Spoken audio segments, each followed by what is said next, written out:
Hi friend, ಎಲ್ಲರಿಗೂ ನಮಸ್ತೆ. ಇವತ್ತು ನಾನು ಏನು ಹೇಳೋಕ್ಕೆ ವಿಡಿಯೋ ಮಾಡ್ತಾಯಿದ್ದೀನಂದರೆ, ಮೊನ್ನೆ ಶನಿವಾರ ಒಂದು ಶ್ರುತಿ ಫಿಲಮಿಂದ ಒಂದು ವಿಡಿಯೋ ಮಾಡಿ ಬಿಟ್ಟಿದ್ದೀನಲ್ವ.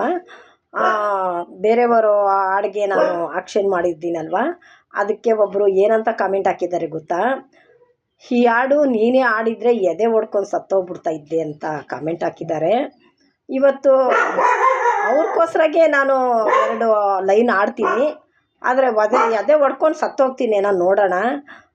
ಅವ್ರಿಗೆ ಆ್ಯಕ್ಚುಲಿ ಗೊತ್ತಿಲ್ವಾ, ಫಸ್ಟು ನಾನು ಇನ್ಸ್ಟಾಗ್ರಾಮಿಗೆ ಬಂದಿದ್ದು ಇದೇ ಸೀರೆ ಒಳಗೆ ಓನ್ ಆಗಿ ಒಂದು ಹಾಡಿನೇ ನಾನು ಟ್ರೋಲ್ ಆಗಿರೋದು. ಅದು ಅವ್ರಿಗೆ ಗೊತ್ತೋ ನನಗೆ ಗೊತ್ತಿಲ್ಲ.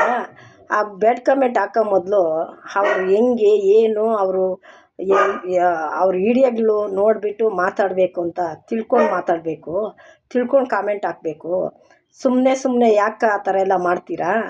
ಇವಾಗ ಎಲ್ಲರಿಗೋಸ್ಕರಾಗಿ ಒಂದು ಹಾಡು ಹಾಡ್ತಾಯಿದ್ದೀನಿ. ಎಲ್ಲರಿಗೂ ಧನ್ಯವಾದ. ಹಾಡೊಂದು ನಾ ಹಾಡುವೆನೋ ಹೃದಯ ರಾಗದಲ್ಲಿ, ಕವಿತೆಯನೋ ಬರೆಯುವೆನೋ ಮನದಾಸೆ ಚೆಲ್ಲಿ. ಹಾಡೊಂದು ನಾ ಹಾಡುವೆನೋ ಹೃದಯ ರಾಗದಲ್ಲಿ, ಕವಿತೆಯನೋ ಬರೆಯುವೆನೋ ಮನದಾಸೆ ಚೆಲ್ಲಿ. ಹಾಡೊಂದು ನಾ ಹಾಡುವೆನೋ. ಎಲ್ಲರಿಗೂ ಧನ್ಯವಾದ. ಇವಾಗ 1-2 ಲೈನ್ ಹಾಡಿದ್ದೀನಪ್ಪ, ನಾನು ಎದೆ ಹೊಡ್ಕೊಂಡು ಸತ್ತೋಗ್ಬಿಡ್ತೀನಿ ನಾನು ನೋಡೋಣ. ಈ ವಿಡಿಯೋ ಫಸ್ಟು ನೀನು ನೋಡಬೇಕು. ನೀನೇ ಅಲ್ಲಿ ಹಾಕಿರೋದು ಈ ಹಾಡು. ನೀನು ಓನ್ವಾದಲ್ಲಿ ಹಾಡಿದ್ರೆ ಎದೆ ಹೊಡ್ಕೊಂಡು ಸತ್ತೋಗ್ತೀಯ ಅಂತ ಹಾಕಿದೆಯಲ್ಲ. ಇವಾಗ ನಾನು 2 ಲೈನ್ ಹಾಡಿದ್ದೀನಿ, ಆದರೆ ಎದೆ ಹೊಡ್ಕೊಂಡು ಸತ್ತೋಗ್ತೀನಿ ನಾನು ನೋಡೋಣ.